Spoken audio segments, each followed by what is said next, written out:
राजस्थान के दौसा से खबर है, जहां पर बाइक चोर की गोली से मारे गए कांस्टेबल प्रहलाद सिंह को श्रद्धांजलि देने के लिए कैंडल मार्च निकाला गया।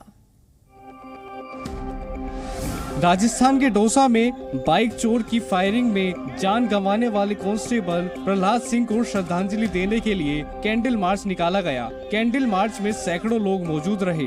दौसा के गांधी तिराहे पर शहीद कांस्टेबल को दी गई श्रद्धांजलि। दरअसल बुधवार को कांस्टेबल प्रहलाद सिंह बाइक चोर बदमाशों का पीछा कर रहे थे। इसी दौरान बदमाशों ने उन पर ताबड़तोड़ फायरिंग शुरू कर दी। सिर में गोली लगने से कांस्टेबल प्रहलाद सिंह की मौत हो गई। उज्जैन और कठुआ में जय श्री राम लिखने और बोलने पर बवाल हो गया। आइए देखते हैं कि ये पूरा मामला दरअसल क्या था।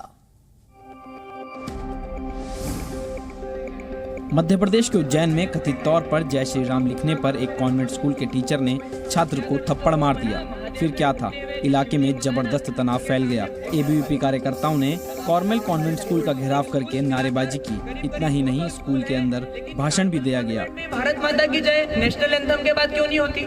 स्कूल के अंदर हनुमान चालीसा का पाठ भी किया गया।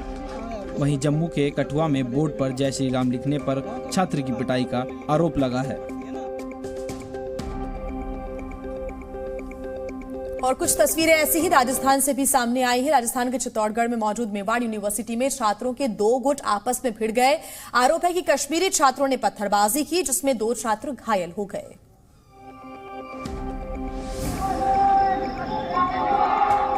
राजस्थान के चित्तौड़गढ़ की मेवाड़ यूनिवर्सिटी में पत्थरबाजी की घटना सामने आई है। आरोप है कश्मीरी छात्रों ने कैंपस में जमकर हंगामा किया, पत्थरबाजी भी की है। 36 आरोपियों को शांति भंग करने के आरोप में गिरफ्तार किया गया है। यूनिवर्सिटी कैंपस की मेस में हुए विवाद के बाद छात्रों के 2 गुट में कहासुनी हुई और झगड़ा शुरू हो गया था। हंगामे में 2 युवक गंभीर रूप से घायल हुए हैं। झगड़े में 6 से ज्यादा लोग घायल हुए हैं। और आइए आगे बढ़ते हुए खबरों में अब बात कर लेते हैं हिमाचल प्रदेश की, जहां मंडी के पास पंडोह में 4 दिन से बंद पड़े हाईवे को खोल दिया गया है। यहां फंसी सैकड़ों गाड़ियों को निकाला गया बाहर। हिमाचल प्रदेश में मंडी के पास बीते 4 दिन से बंद पड़े हाईवे को खोल दिया गया है, जहां से अभी तक 1200 से ज्यादा फंसी हुई गाड़ियों को निकाला गया है। बता दें कि पंडोहा डैम के पास हाईवे पूरी तरीके से कट गया था। प्रशासन ने डैम के पास एक वैकल्पिक मार्ग बनाया था, लेकिन बीते दिनों हुई बारिश के बाद वो क्षतिग्रस्त हो गया था, जिस वजह से दोनों तरफ गाड़ियां फंस गई थी। पंडोहा डैम के पास फिर से वैकल्पिक मार्ग बनाकर सड़क यातायात बहाल किया गया है।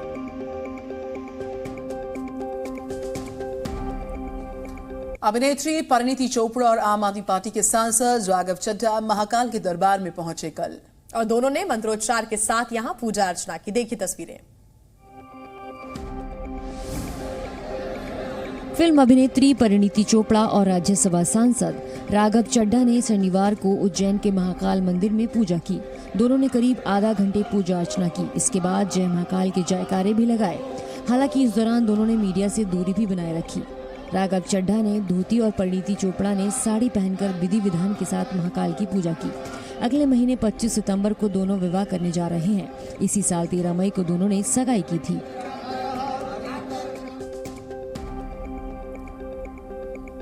रोमानिया की राजधानी बुखारेस्ट में एक गैस स्टेशन में आग के बाद विस्फोट हुआ, जहां पर कई लोगों के जख्मी होने की जानकारी है। रोमानिया की राजधानी बुखारेस्ट से करीब 30 किलोमीटर उत्तर में एक गांव में शनिवार की शाम को एक गैस स्टेशन में आग लगने से एक व्यक्ति की मौत हो गई। हादसे में 10 लोग घायल हो गए हैं, जिनमें कई फायर फाइटर्स भी शामिल हैं।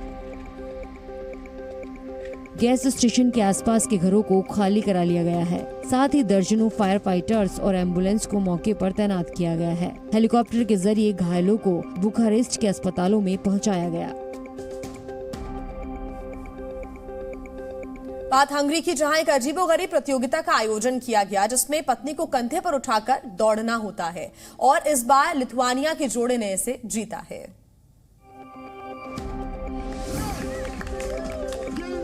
पत्नियों को कंधे पर उठाकर दौड़ने की प्रतियोगिता लिथुआनिया के एक जोड़े ने जीत ली है। हंगरी में हुई इस प्रतियोगिता में दुनिया भर के सैकड़ों जोड़ों ने हिस्सा लिया। प्रतियोगिता में ज्यादातर जोड़ों ने अपनी पत्नियों को कंधे पर उठाकर बांधा कोर्स पूरा करते हुए पिगीबैक तकनीक को चुना। 15 जोड़ों ने 260 मीटर लंबी बाधा दौड़ लगाई, जो हंगरी के टेपिओविस्को गांव में चौथी बार आयोजित की गई थी।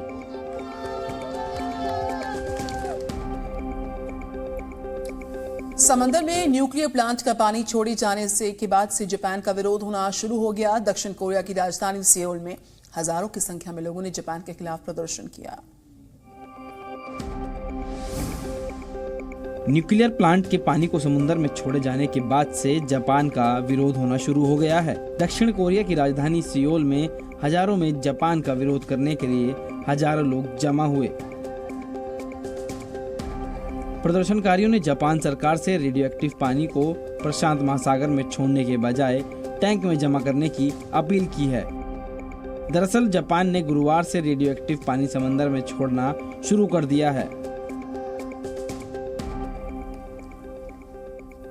और देखिए, न्यायपालिका की शक्तियों को कम करने के खिलाफ इजराइल में चल रहा प्रदर्शन अब 34वें हफ्ते में दाखिल हो चुका है। लेकिन प्रदर्शनकारी किसी भी हालत में पीछे हटने के लिए तैयार नहीं। इजराइल की न्यायपालिका में अमूलचूल बदलाव की योजना के खिलाफ चल रहे प्रदर्शन 34वें हफ्ते में पहुंच गए हैं। शनिवार को हजारों प्रदर्शनकारी तेल अवीव में जमा हुए। पिछले महीने कानूनों में बदलाव के पहले हिस्से को मंजूरी देने के बाद आंदोलन के धीमे होने के कोई संकेत नहीं दिख रहे हैं। तेल अवीव में किए गए प्रदर्शन में हाइफा से लेकर यरूशलेम तक के लोग शामिल हुए।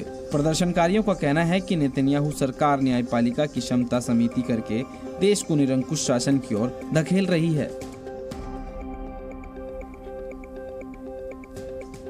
जॉर्जिया में इन दिनों भीषण गर्मी पड़ रही है, जिसकी वजह से नागरिकों का बुरा हाल है।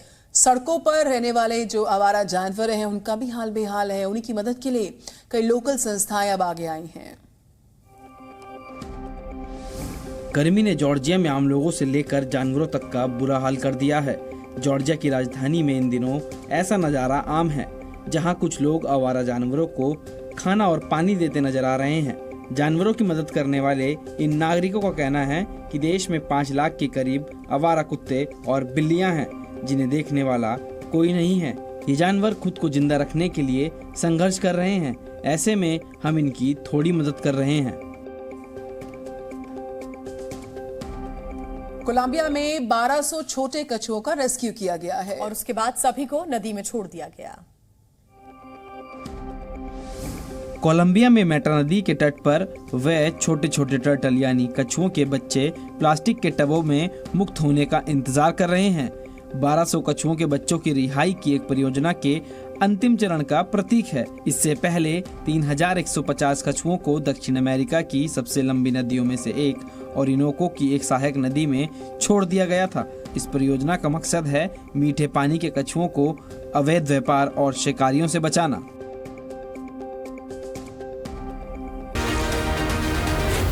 Z News.